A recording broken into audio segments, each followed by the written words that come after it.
नमस्कार साथियों, आज हम देखने वाले हैं पूर्व वर्ष की परीक्षाओं में पूछे गए प्रश्न। UP TET, REET, UK TET, C TET वगैरह में ये प्रश्न पूछे गए हैं और आगे आने वाली परीक्षाओं में ये प्रश्न रिपीट होते रहते हैं। बहुत ही महत्वपूर्ण प्रश्न हैं, तो देखते हैं। वीडियो को आपने अगर अभी तक लाइक नहीं किया तो लाइक कर लीजिए, चैनल को सब्सक्राइब कर लीजिए और हमारे साथ बने रहिए लास्ट तक। इसमें वन्यजीव अभयारण्य तथा पर्यावरण संबंधित और भी कई टॉपिक जुड़े हुए हैं, उन सबको एक एक करके देखते हैं। ये प्रश्न बहुत बार आए हुए हैं परीक्षाओं में, जैसा कि इधर दिया गया ही है। Assam TET, REET, Jharkhand TET, UP TET, C TET, UK TET वगैरह में आते रहते हैं ये प्रश्न, तो इनके रिपीट होने की बहुत ज़्यादा संभावना है। तो देखते हैं पहला प्रश्न। भारत में कुल डॉट डॉट ग्रामीण समुदायों और व्यक्तियों को दिया जाता है जिन्होंने वन्य जीव की रक्षा में अत्यधिक साहस और समर्पण का प्रदर्शन किया है। इसको क्या दिया जाता है? तो एक पुरस्कार दिया जाता है, अमृता देवी बिश्नोई पुरस्कार। बिश्नोई एक समुदाय है जो पर्यावरण से जुड़े हुए चीज़ों की पूजा करता है, पर्यावरण प्रेमी है। काला हिरण इनका बहुत ही पूजनीय होता है जानवर, काला हिरण, जो राजस्थान में बिश्नोई जाति के लोग रहते हैं, काला हिरण को बहुत मानते हैं। अगला देखते हैं, वन्य प्राणियों के क्रमागत लुप्त होने का प्रधान कारण क्या है? तो लुप्त होने का प्रधान कारण है आवास ध्वस्तीकरण। आवास का ध्वस्तीकरण हो रहा है, इसलिए लुप्त होते जा रहे हैं। बास्ट, BAST से जुड़े हैं। बास्ट क्या है? तो बॉम्बे एनिमल शेल्टर ट्रस्ट, वन्य प्राणी के साथ ये जुड़ा हुआ है। वन्य प्राणी सप्ताह मनाया जाता है 1 अक्टूबर से 7 अक्टूबर तक मनाया जाता है। पेरिचू झील कहाँ है? तो ये तिब्बत में पड़ती है। पेरिचू झील वन्य जीव संरक्षण अधिनियम भारत सरकार द्वारा लागू किया गया था 1972 में। नागरेक बायो रिजर्व स्थित है, तो नागरेक बायो रिजर्व स्थित है मेघालय में। बेतला राष्ट्रीय उद्यान स्थित है पलामू जिले में। भारत का राष्ट्रीय जलीय प्राणी है, तो गंगे डॉल्फिन जलीय प्राणी है भारत का। जो जातियों की रेड डेटा बुक प्रकाशित करता है वो क्या है? IUCN। भारत का राष्ट्रीय जलीय प्राणी है, तो गंगा में रहने वाली डॉल्फिन, जैसे ऊपर आया था प्रश्न, गंगे डॉल्फिन। दोनों तरह से प्रश्न घुमा के पूछा जा सकता है। भारत का प्रथम राष्ट्रीय उद्यान है कॉर्बेट, इसका पूरा नाम है जिम कॉर्बेट। इसको सबसे पहले हेली नेशनल पार्क बोला जाता था, उसके बाद जिम कॉर्बेट, अब इसका नाम हो गया रामगंगा नेशनल पार्क। वन्य जीव संरक्षण के लिए राष्ट्रीय उपवन यानी पार्क महत्वपूर्ण है। भारत का सबसे पुराना राष्ट्रीय उपवन है जिम कॉर्बेट राष्ट्रीय उपवन है। जिम कॉर्बेट कहाँ स्थित है? तो ये उत्तराखंड राज्य में स्थित है जिम कॉर्बेट। अगला देखते हैं, डॉट डॉट वन्य जीव संरक्षण क्षेत्र हंगुल मृग संरक्षण के लिए प्रसिद्ध है। तो ये कौन? हंगुल मृग कहाँ पाया जाता है? तो डाची ग्राम, जम्मू कश्मीर में। ये उत्तराखंड का एकमात्र स्थान है तथा ये महत्वपूर्ण पर्यटन स्थल है। ये अरण्य बाग के संरक्षण से संबंधित है, ये जगत है। तो कॉर्बेट नेशनल पार्क है, यानी कि पूरा नाम है जिम कॉर्बेट नेशनल पार्क। घाना नेशनल पार्क कहाँ स्थित है? राजस्थान में स्थित है। भारत में प्रोजेक्ट टाइगर का प्रारंभ हुआ था 1973 में और वन्य जीव अधिनियम आया था 1972 में। कान्हा राष्ट्रीय उद्यान भारत के किस राज्य में है? तो मध्य प्रदेश में। कान्हा, पन्ना, पेंच, बांधवगढ़, ये सब मध्य प्रदेश में स्थित है। गिर शेर परियोजना अवस्थित है गुजरात में। गुजरात में गिर शेर परियोजना अवस्थित है। गिर नेशनल पार्क में एशियाई शेरों के लिए जाना जाता है। गिर नेशनल पार्क को यहाँ पे एशियाई शेर पाए जाते हैं। सरिस्का राष्ट्रीय उद्यान कहाँ है? तो सरिस्का राष्ट्रीय उद्यान है राजस्थान में। गिर वन्यजीव अभयारण्य वन्यजीव संरक्षण करता है, किसका करता है? तो शेर का। गिर राष्ट्रीय पार्क स्थित है गुजरात में, फिर से आ गया। भारतीय गैंडे संरक्षित है काजीरंगा नेशनल पार्क, ये असम में पड़ता है। असम का प्रसिद्ध एक सींग वाले गैंडे वाला वन्यजीव अभयारण्य है काजीरंगा। चंद्रप्रभा वन्यजीव अभयारण्य है चंदौली, उत्तर प्रदेश में। और इस राष्ट्रीय उद्यान को पूर्व में हेली नेशनल पार्क बोला जाता था। ये जिम कॉर्बेट राष्ट्रीय उद्यान, अब इसका नाम हो गया रामगंगा नेशनल पार्क। ये राज्य टाइगर स्टेट के नाम से जाना जाता है। तो टाइगर स्टेट की बात आए तो मध्य प्रदेश को टाइगर स्टेट के नाम से जाना जाता है। यहाँ 7 से 8 मुख्य टाइगर स्टेट है। राजस्थान का राज्य पक्षी है, राजस्थान का राज्य पक्षी अभयारण्य स्थित है भरतपुर जिले में। यहाँ ये पक्षी अभयारण्य, यहाँ पे सरिस्का घाना पक्षी अभयारण्य भरतपुर में। डाचीगाम राष्ट्रीय उद्यान है जम्मू कश्मीर में। शांत घाटी जिसे राष्ट्रीय पार्क का दर्जा मिला है केरल में है, साइलेंट वैली केरल। केदारनाथ अभयारण्य निम्न में से किसके लिए जाना जाता है? तो कस्तूरी मृग के लिए केदारनाथ अभयारण्य जाना जाता है। गल्फ ऑफ मन्नार मैरीन राष्ट्रीय पार्क स्थित है, तो ये तमिलनाडु में मन्नार की खाड़ी में स्थित है। हमारे देश में वन महोत्सव मनाया जाता है, 1 जुलाई को वन महोत्सव मनाया जाता है। वन्य प्राणी सप्ताह प्रतिवर्ष मनाया जाता है अक्टूबर के प्रथम सप्ताह, यानी कि 1 अक्टूबर से 7 अक्टूबर तक वन सप्ताह मनाया जाता है, वन्य प्राणी सप्ताह मनाया जाता है। भारत में 8% भूमि पर वन है, तो 19.47% भूमि पर भारत में वन पाए जाते हैं। अगला चैप्टर देख लेते हैं, परीक्षा की दृष्टि से महत्वपूर्ण टॉपिक ये भी है, पर्यावरण कानून और अधिनियम। कौन कौन से कानून आए हैं, कौन कौन से अधिनियम पारित किए गए पर्यावरण से संबंधित। भारत में एक एजेंसी मुख्य रूप से प्रदूषण के मापन से संबंधित है। कौन सी है? तो केंद्रीय प्रदूषण नियंत्रण बोर्ड। यूपी टेट में 2022 और 17 में प्रश्न आया हुआ है। भारत में प्रोजेक्ट टाइगर का प्रारंभ हुआ 1973 में। अलमाटी बांध जल विवाद संबंधित है, किससे संबंधित है? आंध्र प्रदेश, कर्नाटक एवं महाराष्ट्र से, 3 राज्यों से संबंधित है अलमाटी बांध विवाद। इस देश में बाल श्रमिकों को खान में नियुक्त किया जाता है। बाल श्रमिकों का निषेध कहाँ नहीं है? तो इंडोनेशिया में बाल श्रमिकों का निषेध नहीं है, बच्चे भी खानों में काम करते हैं। इस देश का अगला देखते हैं, भारत का राष्ट्रीय पशु बाघ है। बहुत ही सरल प्रश्न है, लेकिन ये भी आया यूके टेट में 2011 में। सरल प्रश्न भी आते हैं परीक्षा में, तो सरल को भी याद करते जाइए। अगला देखते हैं, वे व्यक्ति जो वनों में कम से कम 25 वर्षों से रह रहे हैं उनका वन भूमि और उनसे होने वाली उपज पर अधिकार होता है। ये किस एक्ट से लिया गया? वन एक्ट के अधिकार 2007 से लिया गया है। वन एक्ट अधिनियम 2007 से लिया गया है कि कोई 25 साल से रह रहा है तो उसका उस भूमि पर अधिकार हो जाता है, वहाँ पे जो उपज होगी उस पर भी अधिकार रहेगा। भारत में लड़कियों और लड़कों के विवाह की न्यूनतम आयु है, तो लड़कियों की 18 वर्ष और लड़कों की 21 वर्ष है। भारत में बाल श्रम को प्रतिबंधित करने के लिए बाल श्रम निषेध अधिनियम बनाया गया 1986 में। रीट में आया हुआ क्वेश्चन है। आगे देखते हैं, IEEP का पूर्ण रूप क्या है? International environmental education programme. IEEP का फुल फॉर्म है international environmental education programme. REET में पूछा गया प्रश्न। भारत में वन्यजीव संरक्षण अधिनियम कब लागू हुआ? तो 1972 में। बहुत बार आया, यूपी टेट 2022 में आया, रीट 2021 में आया है, यूपी टेट 2017 में आया है। दक्षिण पूर्वी यूरोप के शीतोष्ण कटिबंध घास के मैदान को क्या कहा जाता है? तो स्टेपीज कहा जाता है। ग्रीन पीस इंटरनेशनल का मुख्यालय अवस्थित है एम्स्टर्डम में। भारत में उपभोक्ता संरक्षण अधिनियम लागू हुआ 1986 में। पर्यावरण संरक्षण अधिनियम के साथ में इसको भी लागू किया गया। पर्यावरण संरक्षण अधिनियम 1986 में पारित हुआ, उपभोक्ता अधिनियम भी 1986 में पारित हुआ। अगला देखते हैं, भारतीय संविधान का यह अनुच्छेद पर्यावरण संरक्षण में प्रत्येक नागरिक के मौलिक कर्तव्यों के रूप में पहचान दिलाता है। तो 51A इसके अंतर्गत पर्यावरण संरक्षण के लिए जो नियम लिखे हैं। वन संरक्षण अधिनियम के अनुसार इसकी खेती गैर वन गतिविधि है। गैर वन गतिविधि का खेती तो चाय, शहतूत और रबड़ इनकी खेती कर सकते हैं। वन विभाग इस पर एक्शन नहीं लेगा। आगे देखते हैं, ऊर्जा और संसाधन पे। एक कच्चे पदार्थ के रूप में अभ्रक का प्रयोग किया जाता है, तो किसमें किया जाता है? वैद्युतिक उद्योग में, मतलब विद्युत उपकरणों संबंधित। HP टेट में आया बेस्ट। भारत में सबसे ज़्यादा कोयले के भंडार हैं झारखंड में, झरिया स्थान है, वहाँ पे सबसे ज़्यादा कोयले के भंडार हैं। एपीकल्चर है, मधुमक्खी पालन को एपीकल्चर कहा जाता है। नवीकरणीय ऊर्जा है, स्रोत है प्राकृतिक गैस। इसे कोशिकीय प्रक्रम में ऊर्जा मुद्रा के रूप में जाना जाता है, तो ATP एडेनोसिन ट्राइफॉस्फेट। इस धातु का उपयोग सोलर सेल बनाने में किया जाता है। सिलिकॉन का उपयोग किया जाता है।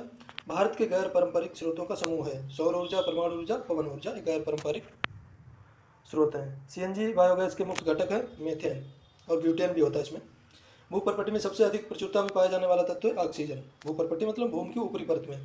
भारत में के इस क्षेत्र में स्थानांतरित कृषि की जाती है, तो उत्तर पूर्वी क्षेत्र में स्थानांतरित कृषि की जाती है, इसको झूम कृषि भी बोलते हैं।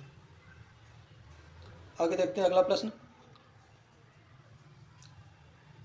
गांव के एक परिवार में जल भंडार के लिए व्यवहार किया जाता है ... पीट का।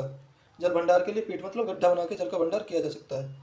एक गांव में पेय जल का संभव स्रोत हो सकता है, कुआं हो सकता है, नल भी हो सकता है। अब तो नल है, जहाँ राजस्थान जैसे गांव में नल नहीं है वहाँ पे कुआं ही होता है। भू अपर्दन, अल्प वर्षा, प्राकृतिक संसाधनों की क्षीणता और संकुचन प्रकृति इसके कारण होती है। किसके कारण होती है? तो वनों के नष्ट होने के कारण, वन नाश के कारण होती है। प्रमुख ऊर्जा उत्पादन करने वाला खाद्य है, कौन सा? ऊर्जा किससे मिलती है? कार्बोहाइड्रेट और वसा से मुख्यतः हमें ऊर्जा मिलती है। डायरेक्ट कार्बोहाइड्रेट से मिलती है, उसके बाद वसा कार्बोहाइड्रेट में टूटता है तब उससे ऊर्जा मिलती है। सजीव इसका प्रयोग निरंतर ऊर्जा के स्रोत के रूप में करते हैं, तो वायु प्राण ऊर्जा। सौर ऊर्जा संग्रहित होती है कार्बन बंध में, मतलब कार्बन बॉन्ड में संग्रहित होती है सौर ऊर्जा।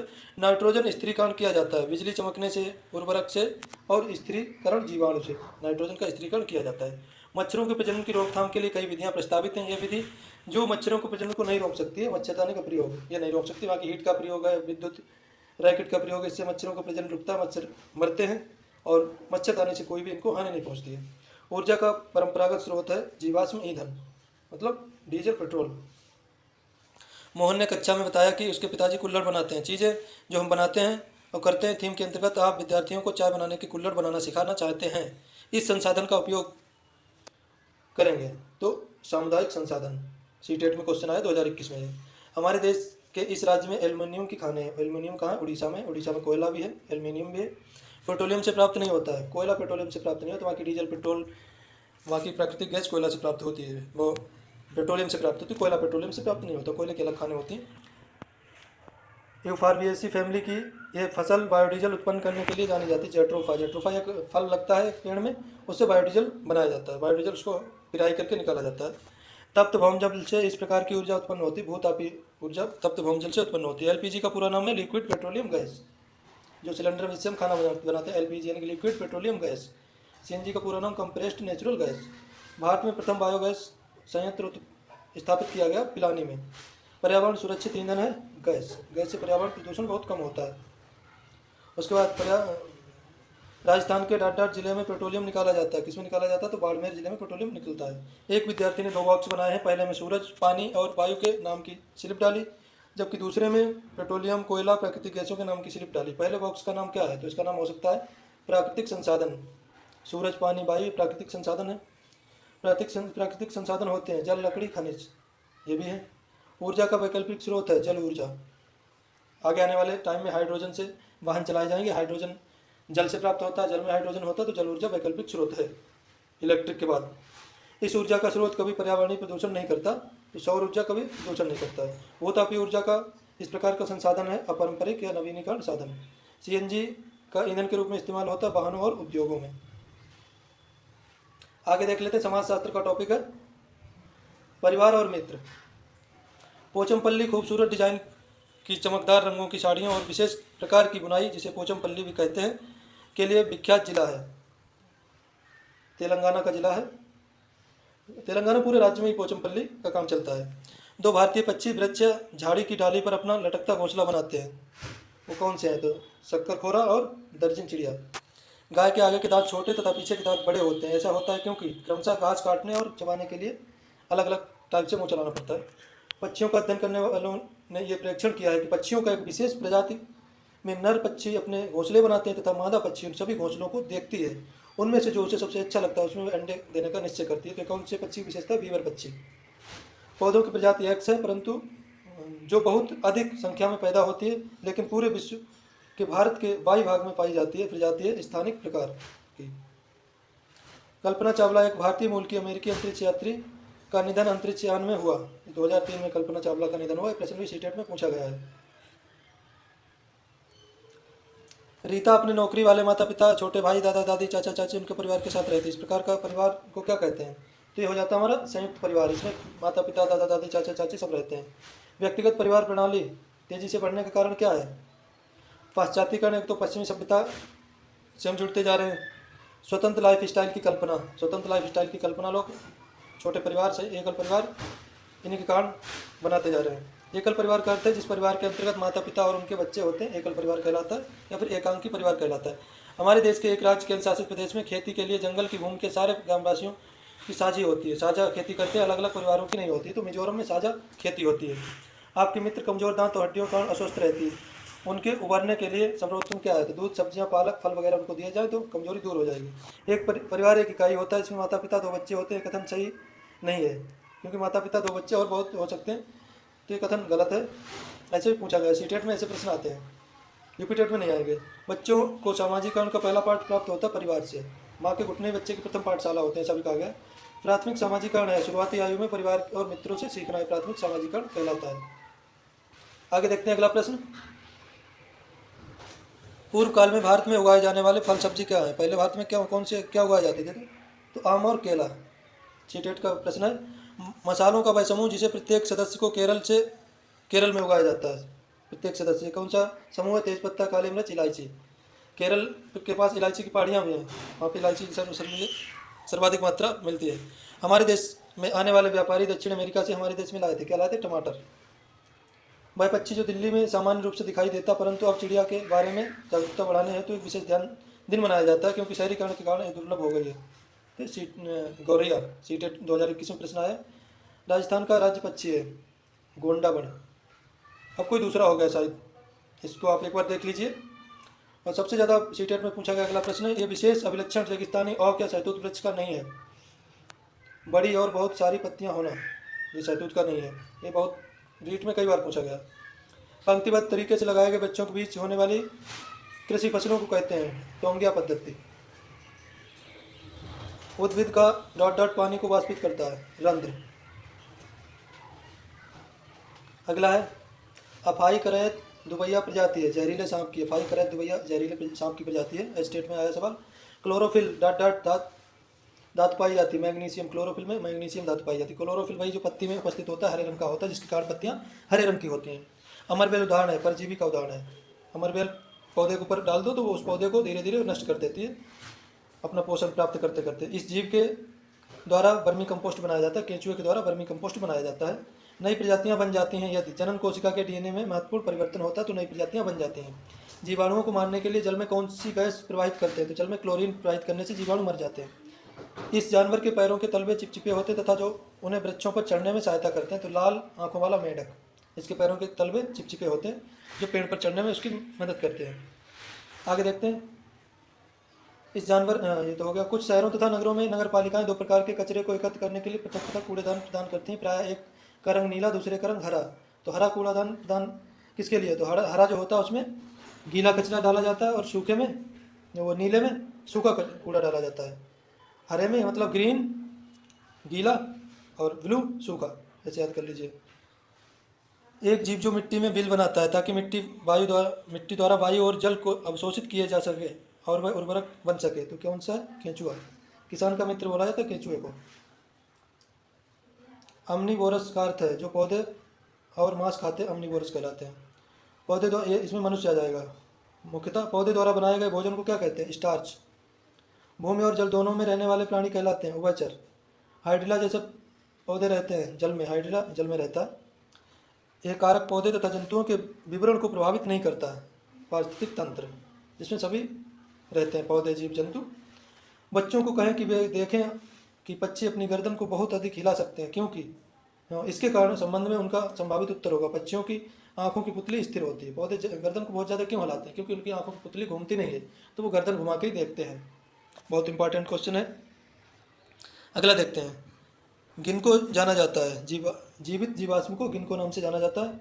मोनाल राष्ट्रीय पक्षी है। नेपाल का राष्ट्रीय पक्षी क्या है? मोनाल। बहुत इंपॉर्टेंट क्वेश्चन है, यूके टेट में आया हुआ 2018 में।